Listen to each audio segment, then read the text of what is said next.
नमस्कार मित्रों, आपका डॉक्टर आलोक चैंठिया AIRONDF चैनल पर स्वागत है। एक महत्वपूर्ण शब्द डिप्रेशन, जिसे आप हिंदी में अवसाद कहते हैं, उस पर आइए चर्चा करते हैं। क्योंकि भारत जैसे देश में नेशनल मेडिकल रिपोर्ट्स के अनुसार करीब 20 करोड़ से ज़्यादा लोग अवसाद से पीड़ित हैं, या यूँ कहें कि हर 7 आदमी में से एक आदमी डिप्रेशन में है। वर्ल्ड की लेवल की बात करें तो 4 में से एक आदमी अवसाद से पीड़ित होता है। यह भी वैज्ञानिक अध्ययन हो चुका है कि जो लोग अवसाद से पीड़ित होते हैं उनकी आयु अपेक्षाकृत सामान्य जीवन जीने वालों से 10-15 साल कम हो जाती है। हर साल करीब 8 लाख लोग डिप्रेशन के कारण आत्महत्या कर लेते हैं।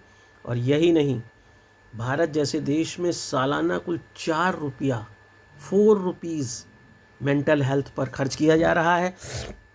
जैसा कि इसके नाम से ही आप स्पष्ट हैं कि डिप्रेशन एक मानसिक अवस्था है। उस मानसिक अवस्था में आप जानते हैं कि मानव ने संस्कृति बनाई है, और संस्कृति बनाने के कारण संस्कृति कभी अपने आदर्श स्थिति में नहीं लाई जा सकती है, क्योंकि हर व्यक्ति के सोचने का तरीका, व्यवहार का तरीका अलग अलग होता है। और यही सोचने का और व्यवहार करने का तरीका हमें अक्सर कई तरह के परेशानियों में ले जाता है, क्योंकि हम इस बात को स्वीकार नहीं कर पाते हैं कि हमारे जीवन में, चाहे वह कोई व्यक्ति हो, चाहे वह कोई भौतिक सामान हो, चाहे वह कोई अचीवमेंट हो, क्यों नहीं है।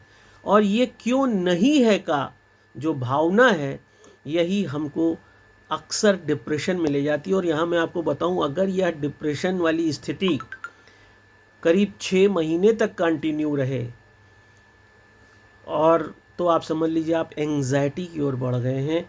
और इसीलिए यह जानना ज़रूरी है कि वास्तव में जो यह डिप्रेशन है उसका सिम्टम क्या है, क्योंकि आपने संस्कृति बनाई है। संस्कृति में अगर हम डेविड बिडनी की परिभाषा पे ध्यान दें, जो ये कहते हैं कि total way of life of a man is known as culture, and again he divides in 3 sub categories, namely artifacts, sociofacts and मेंटीफैक्ट्स।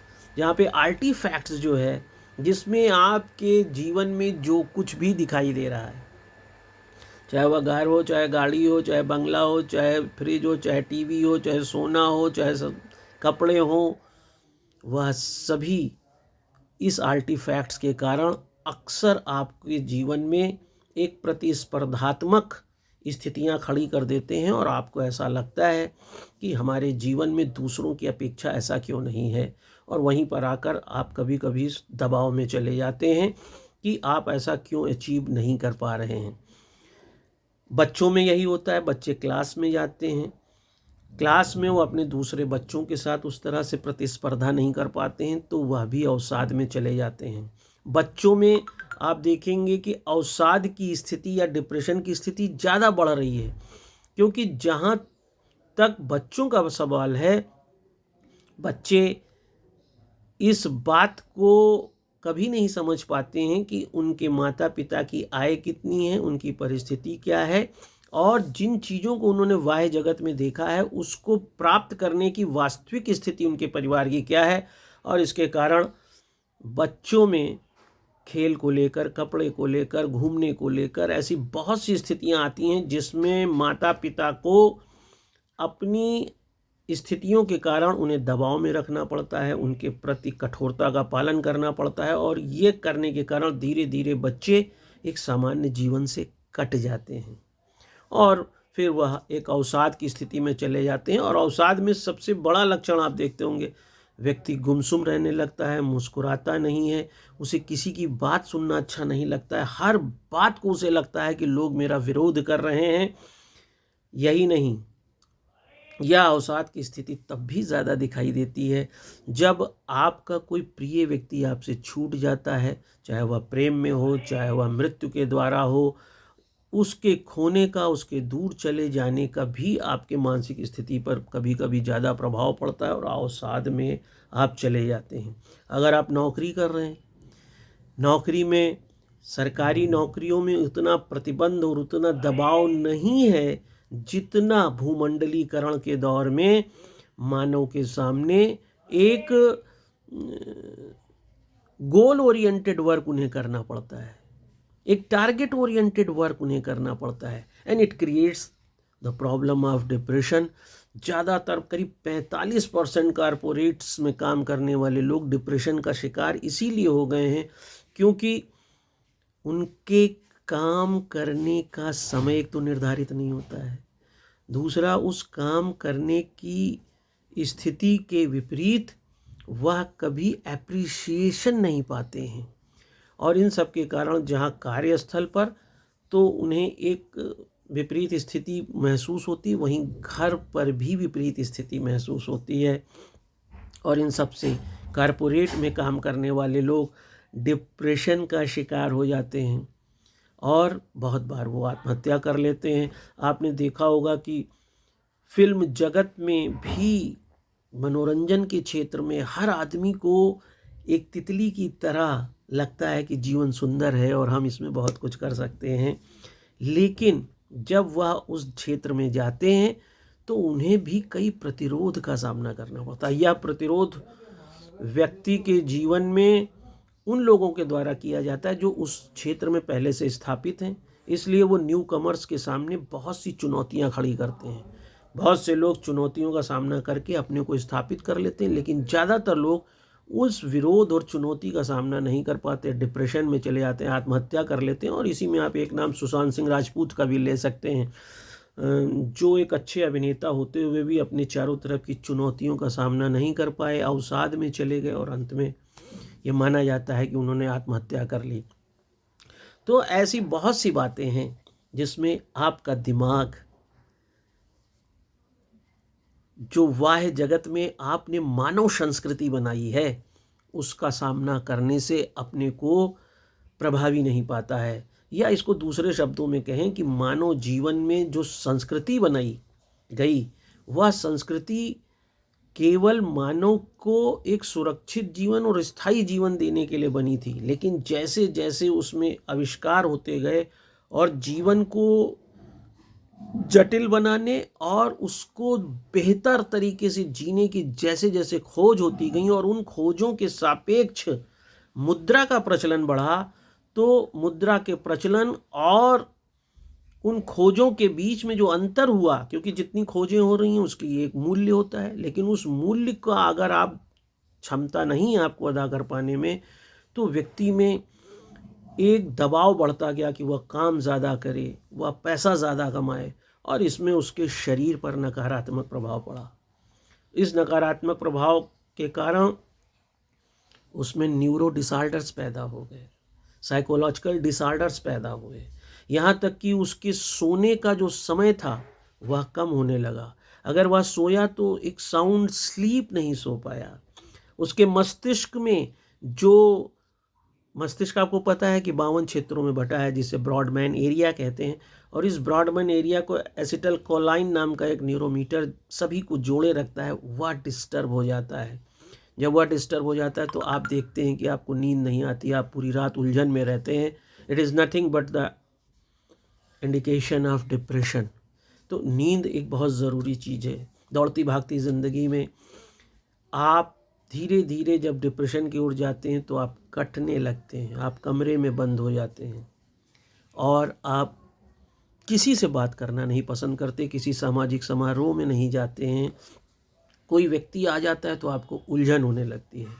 ये छोटी सी बात हमने आपको जो बताई है वह डिप्रेशन कहलाती है। अगर आपको ऐसा लगता है कि आपको किसी की बात अब सुनना अच्छा नहीं लगता, या सुनने के बाद अंदर से चिड़चिड़ाहट मचती है, फर्जी क्यों बोल रहा है, जबकि वो अच्छी बात बोल रहे होंगे, लेकिन आपको चिड़चिड़ाहट मचती है, आपको ऐसा लगता है कि कोई मुझे कुछ समझाए ना, मैं सब समझता हूँ, ये सी स्थिति अगर आपको आ जाए, किसी की बात सुनकर आपको हंसी ना आए, तो आप समझ लीजिए आप ये इंडिकेशन है कि आप डिप्रेशन में हैं। तो डिप्रेशन का इलाज क्या है? डिप्रेशन का सबसे बड़ा इलाज ये है कि आप यह बात स्वीकार करें कि आप प्राकृतिक जगत में सिर्फ एक पशु जगत के विशिष्ट प्राणी हैं। आप ममेल ग्रुप के एक ऐसे प्राणी हैं जिसके पास बुद्धि थी, और उस बुद्धि के आधार पर उसने अपने जीवन को प्राकृतिक आधार पर समाप्त होने से रोकने के लिए जिस संस्कृति का निर्माण किया, उस संस्कृति में संतोषम परम सुखम का जो संदेश था, वह सबसे बड़ा संदेश था कि सब कुछ हमें, ठीक है कि ये कहा जाता है स्काई इज़ द लिमिट, लेकिन स्काई इज़ द लिमिट में ये भी आपको जानना चाहिए कि एक बार में आपकी आंखें सिर्फ 2000 तारे देख पाती हैं। इसका मतलब है कि हमारे शरीर की अपनी क्षमताएं हैं, सीमाएं हैं। पूरी दुनिया आपकी है, पूरी दुनिया आप कर सकते हैं, लेकिन सूरज पूरी पृथ्वी को एक साथ सूरज की रोशनी नहीं पहुंचा पाता। कुछ ना कुछ एक समय ऐसा आता है जब उसका हिस्सा अंधेरे में रहता है, तो एक हिस्सा सूरज की रोशनी के साथ रहता है। ऐसे ही किसी भी व्यक्ति के जीवन में सब कुछ नहीं आ सकता। ये सब कुछ आने वाली प्रवृत्ति को आप त्यागने का प्रयास करें, और यहीं पर आकर इसीलिए कहा गया संतोषम परम सुखम। और जब आप इसको करेंगे तो आपको यह महसूस होगा कि आपके पास जो है वही निर्धारित था। आपने देखा होगा कि हमारे धर्म में यह बात कही गई है कि आप जो कुछ पाए हैं वही निर्धारित रहा होगा, आपको इतना ही पाना रहा होगा। ये सिर्फ इसलिए कहा जाता था या कहा जाता है कि होई है वही जो राम रचि राखा, संतोषम परम सुखम, या जो आपके प्रारब्ध और भाग्य जैसा शब्द की जो बात किया था। मैं नहीं जानता भाग्य कुछ होता है या नहीं, प्रारब्ध कुछ होता है नहीं, लेकिन इन शब्दों के माध्यम से आपके मस्तिष्क को नियंत्रित रखते हुए एक ऐसी सामान्य अवस्था में रखने का प्रयास किया जाता है जो आपको अवसाद से दूर ले जाता है। मैं आपको एक छोटी सी और बात बता दूं कि जब मैक्स मूलर इस देश में आया, वैसे तो उसने यहाँ के वेदों को बर्बाद करके भारत की संस्कृति को बड़ा नुकसान पहुँचाया, लेकिन मैक्स मूलर का जब वो बनारस में पहुँचता है, वो मणिकर्णिका घाट पर गया और वहाँ पर उसने बच्चों को नदी में देखा कि ऊपर से वो कूद जाते हैं। तो फिर उसके बाद वो गाँवों में गया, तो जब वो देखता था इतनी ठंडक है और किसान छोटी छोटी धोती पहने नंगे बदन खेत जोत रहे हैं, काम कर रहे हैं, तो उसने उनसे पूछा कि do you not feel cold? तो उन्होंने कहा सब भगवान की मर्जी है। उसने जिससे भी पूछा, वो खाना खाने गया, खाने का लेवल देखकर उसने कहा, तो उसने कहा सब भगवान की मर्जी, जो दिया है वही बहुत है। तब वो मैक्स मूलर लिखता है कि आई डोंट नो कि where God resides, but definitely it resides in India. इसका मतलब है कि हमारे यहाँ ये कहा जाता था, आज भी हम सब आप कहते हैं कि भाई जो सब भगवान की मर्जी है। जब आप इस बात को ध्यान में रखते हैं कि जो आपके, मैं इसकी वैज्ञानिकता पर नहीं जा रहा, लेकिन इस वाक्य को इसलिए रखा गया था क्योंकि हमारे पूर्वज जिन्होंने संस्कृति की रचना करी, वो जानते थे कि संस्कृति के दबाव से होकर एक दिन मनुष्य गुजरेगा। और यह केवल उन्होंने नहीं, ए.एल. क्रोबर ने भी यह बात मानी थी कि जिस संस्कृति को मानव ने बनाया, वही संस्कृति सुपर ऑर्गेनिज्म होकर मानव को कंट्रोल करने लगती है। और आज यही हो रहा है कि हम अपनी संस्कृति और ख़ास तौर से आर्टिफैक्ट्स, भौतिक संस्कृति से इतना ज़्यादा नियंत्रित हो गए हैं कि हम पिंजड़े में बंद जानवर से भी ज़्यादा स्वतंत्रता महसूस कर रहे हैं, और वो स्वतंत्रता आर्थिक स्वतंत्रता है। और उस कारण से आपको अपने जीवन में अवसाद का बोध होता है। तो आपको यह महसूस करना है, आप या नहीं मानते हैं कि भगवान है, आप पूजा से दूर जा रहे हैं। पूजा करना ज़रूरी था या नहीं, मैं इस पे नहीं जा रहा, लेकिन उस पूजा को करने से एक यह भाव आता था कि चाहे वो काल्पनिक जगत का हो, चाहे वास्तविक जगत का, एक कोई ऐसी शक्ति है जो हमें नियंत्रित कर रही है और उसकी इच्छा से हम चलते हैं। ऐसा करने से मेरा मस्तिष्क हमेशा अपनी बहुत सी समस्याओं से बचा रहता है, और उस बचे रहने के कारण हम यह मान लेते हैं कि जो कुछ हुआ वह भगवान की मर्जी से हुआ, जो कुछ नहीं हुआ भगवान की मर्जी से हुआ, जो है वह भगवान की मर्जी से है, जो नहीं है वो भगवान की मर्जी से है। और ऐसा करने से हमारा मस्तिष्क फ्री रहता है, खास तौर से हाइपोथैलेमस में दो स्थितियां होती हैं, इंटरनल एक्सटर्नल। आपको अचानक गर्मी लगती है, अचानक पसीना आने लगता है, अचानक सर घूम जाता है, आपको भूख नहीं लगती है, आपको प्यास नहीं लगती है, ये सब हाइपोथैलेमस करता है। और जब आप तनाव में नहीं होते हैं तो हाइपोथैलेमस ठीक से काम कर पाता है और आप अवसाद से दूर हो जाते हैं। इन सब स्थितियों के कारण ही आपको यह बात समझनी होगी कि अगर आप अवसाद से दूर जाना चाहते हैं तो एक तो हंसने की आदत डालिए। अब हंसेंगे कैसे आप? हंसने की आदत आप इस तरह डाल सकते हैं कि आप चाहे भजन सुनिए, चाहे गाना सुनिए, चाहे लोकगीत सुनिए, चाहे गज़ल सुनिए, आप जिस भी धर्म परंपरा के हों, जिस भी भौगोलिक परिस्थिति के हों, वहाँ के अनुसार उन संगीत को सुनिए। क्योंकि यह माना जा चुका है वैज्ञानिक रूप से कि संगीत शरीर के सारे हार्मोन एंजाइम्स को बहुत प्रेरित करता है, इम्यून सिस्टम को डेवलप करता है। यहीं आपको नहीं, इसका प्रयोग फूलों पे किया जा चुका, सब्जियों पे किया जा चुका और देखा गया है कि वह फूल सब्जी सब ज़्यादा बड़े आकार में हुए, ज़्यादा अच्छे हुए जिनको संगीत सुनाया गया। ऐसे ही आपके शरीर पर भी संगीत का बहुत अच्छा प्रभाव पड़ता है, उस संगीत को आप सुनिए। दूसरा, एक्सरसाइज ज़रूर करिए, टहलने ज़रूर जाइए। आज घरों में कहीं पर भी ग्रीनरी नहीं रह गई है, हम कंक्रीट के जंगल में इतना बस गए हैं कि हमको लगता ही नहीं कि हमारे घर में एक गुलाब का पौधा होना चाहिए। यहाँ जब मैं गुलाब की बात करता हूँ तो मुझे राम वृक्ष बेनीपुरी की वह बात आती है, गेहूँ बनाम गुलाम, कि जो गेहूँ है वो मेरे सिर्फ पेट की भूख शांत करता है, लेकिन गुलाब हमारी मानसिक शांति को करता है। हमको सबसे पहले, मनुष्य के सबसे ऊपर दिमाग है, इसलिए उसे सबसे पहले गुलाब की बात करनी चाहिए। उसका पेट नीचे है, उसे गेहूं की बात बाद में करना चाहिए। लेकिन आज उल्टा हो गया, हम गेहूं की बात पहले करने लगे, गुलाब की बात हम या तो भूल गए या करते ही नहीं। और उसका सबसे बड़ा परिणाम ये है कि हमारा दिमाग उससे प्रभावित होता जा रहा है, हम अवसाद की ओर बढ़ रहे हैं। और इस अवसाद से बचने के लिए सबसे अच्छा उपाय है आप टहलने जाइए।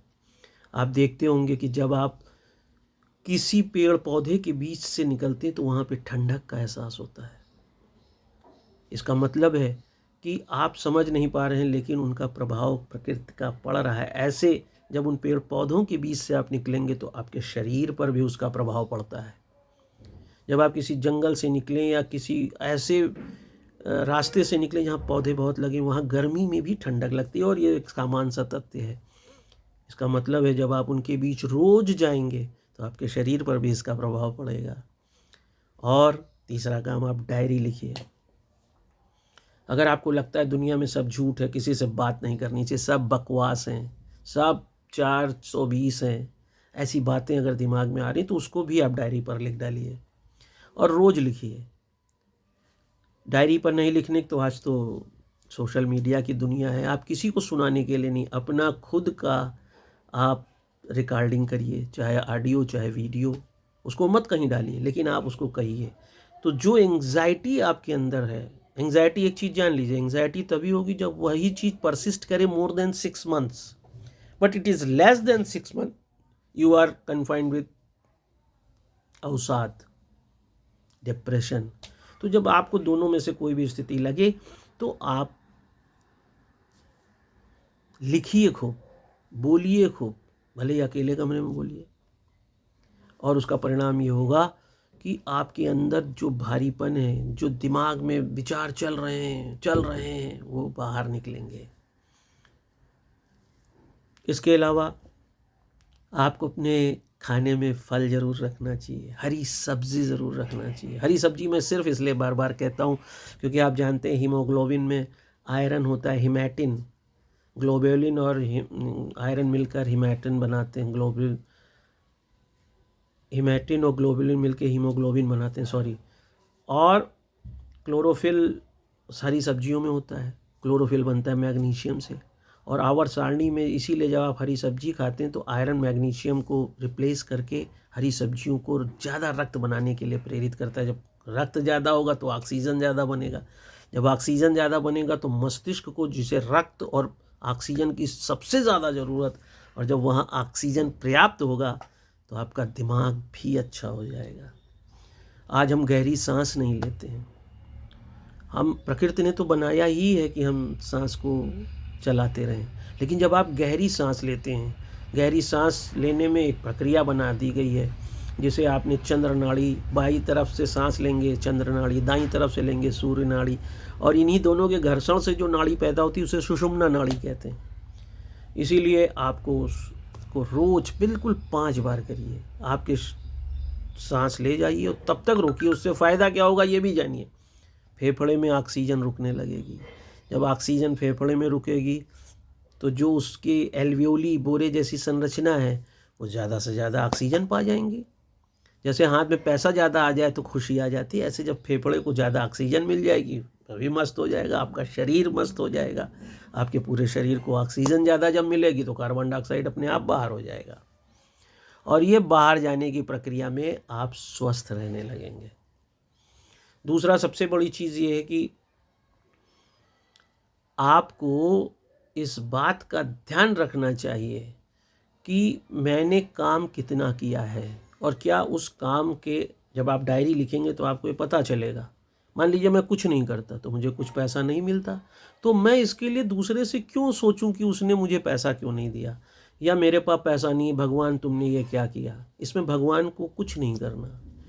जो जितना काम करेगा, जेट पंप अगर आपने 5 मीटर वाला लगाया तो पानी 5 ही मीटर जाएगा, अगर 10 मीटर का लगाया 10 मीटर जाएगा, अगर 50 मीटर का लगाया तो 50 मीटर जाएगा।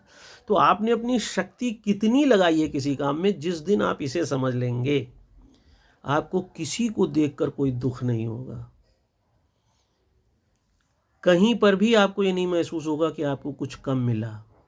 क्या कभी कोई एक चींटी ये देखती है कि शेर के पास कितना कुछ है, और एक चींटी अपने वजन से 500 गुना लाद कर मौसम बदलने की स्थिति में अपना भोजन सुरक्षित रखती है। यही नहीं, एक जब आप अमेज़न के जंगल की बात करें तो वहाँ पर ल्यूको एगैरिकस नाम का फंगस है, जिसको चींटियाँ पत्तियाँ प्रदान करती हैं, और वह फंगस जो फफूंद है वो एक तरह का प्रोटीन पैदा करता है। तो जब बरसात का मौसम आता है तो ये चींटियाँ फिर उनसे, चूँकि उसने फफूंद ल्यूको एगैरिकस को जिंदा रखा तो ल्यूको एगैरिकस उसे भोजन प्रदान करते हैं। तो यही सिद्धांत मानव जीवन में भी है। जब आप हमारे लिए कुछ करेंगे तो हम आपके लिए करेंगे, और यही सहकारिता का सिद्धांत, सहयोग का सिद्धांत मानवता का सबसे बड़ा सिद्धांत था। लेकिन आज हम पैसे के आधार पर दूसरों के साथ बात नहीं करना चाहते, दूसरों के साथ रहना नहीं चाहते, उसके आधार पर ऊपर नीचे देखना चाहते हैं, ऊंच नीच, सबसे ज़्यादा आर्थिक आधार पे, जबकि मूल रूप से हम सभी मनुष्य हैं। ये बात हमें याद रखना चाहिए, और ये याद रखिए कि ज़िंदगी का कोई भरोसा नहीं है। आप जीवन को तब तक जिए, एल फॉर लाफ, खूब हंसिए, और हंसेंगे कब, जब आप प्रकृति के करीब जाएंगे।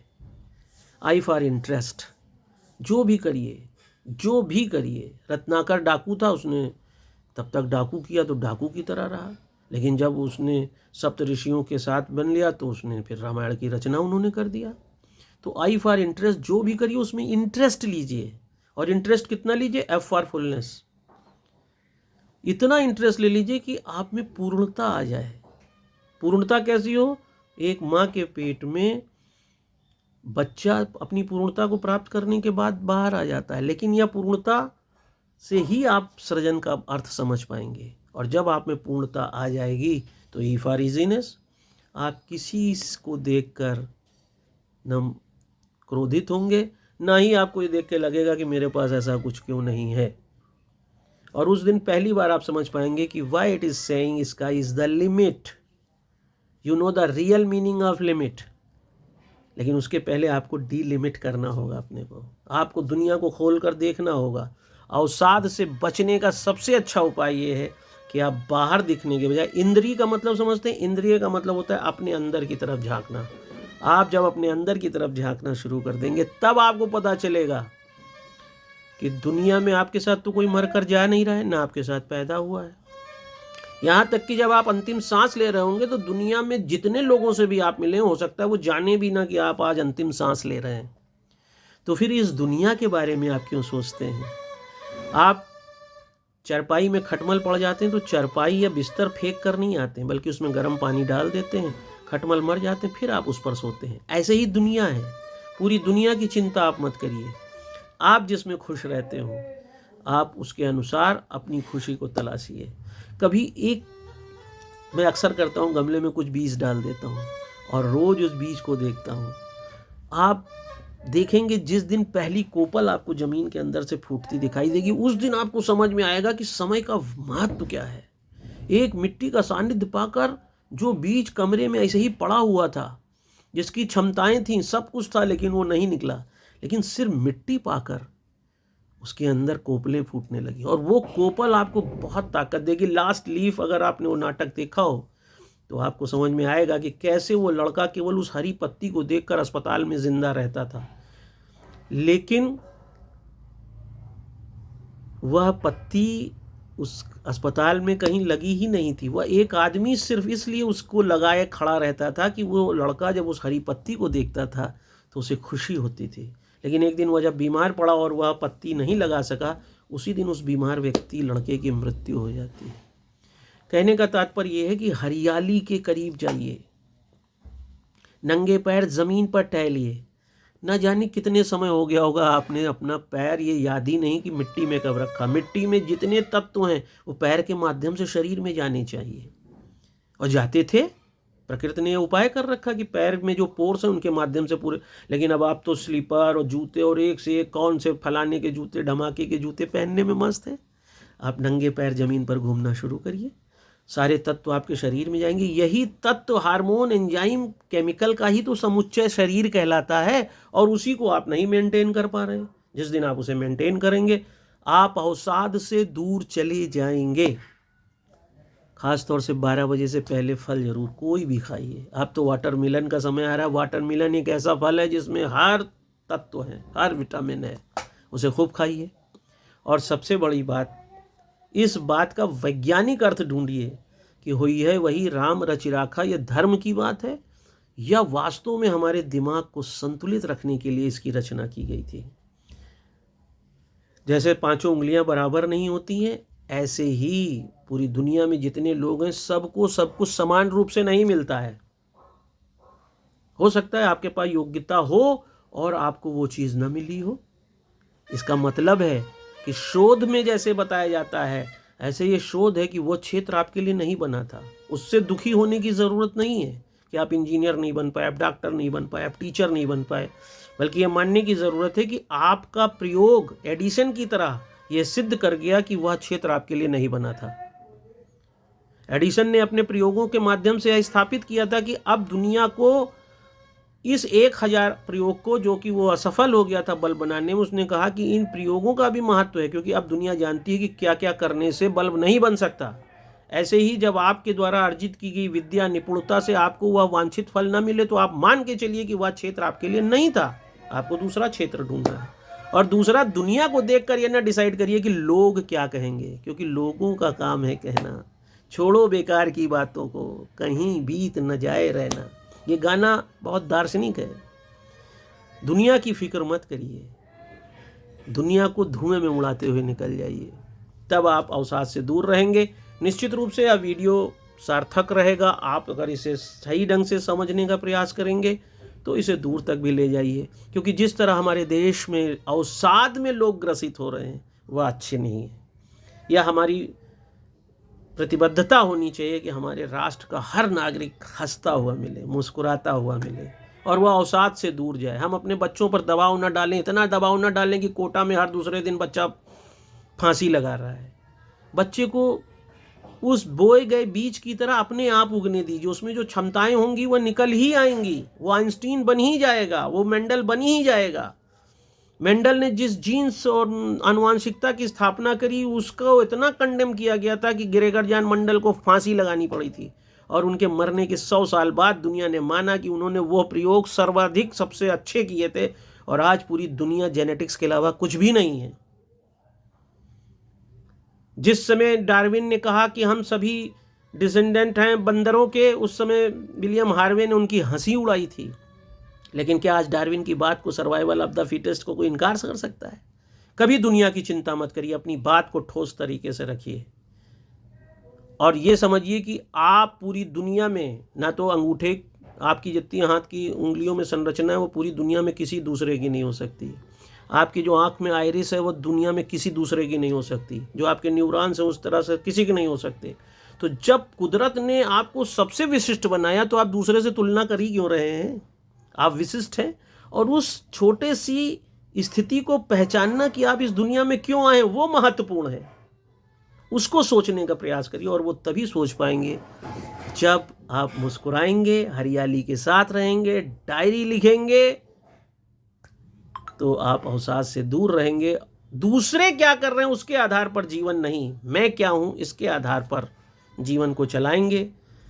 धार्मिक ग्रंथों को पढ़ेंगे, पूजा करेंगे, आपका जीवन अवसाद से वापस आ जाएगा। सोना ज़रूरी है, 8 घंटा सोएंगे और इसीलिए मैं आपसे प्रार्थना करता हूं कि इस वीडियो को दूर तक ले जाइए ताकि हमारे चारों ओर 4 रुपया केवल सालाना मेंटल हेल्थ पर खर्च हो रहा है।